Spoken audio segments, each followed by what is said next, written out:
This airplane we recovered from California in the early 70s. The CAF did, our group, and we've had it ever since. It's been flying most of the time since then. It's been down for engines about 2010-ish, and then it came back up after that, and we've been flying it ever since. We tour it now and fly it quite a bit more than they did back in the day. This plane was used for training. It never left the United States, and it served for about 15 years, and then they mothballed it essentially out to a weapons range in California where they used it for target practice, but they didn't hit it very often.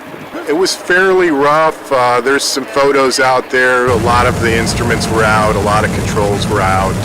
They took 9 weeks with a fairly large crew to get it in variable condition to bring it back from California to Texas. Yep, one flight, one leg, non-stop. Then it went down for about 2 years of further upgrading and maintenance before they started to tour it and take it to air shows.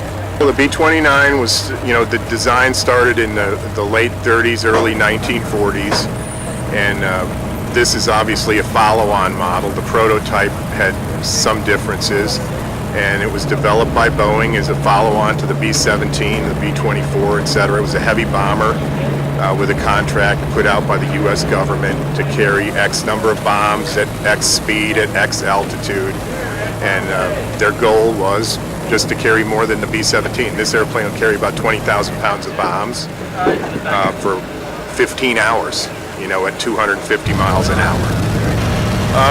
We generally do a handful of air shows, but we are out touring, hitting various cities for about 7 months out of the year, usually about 35 stops.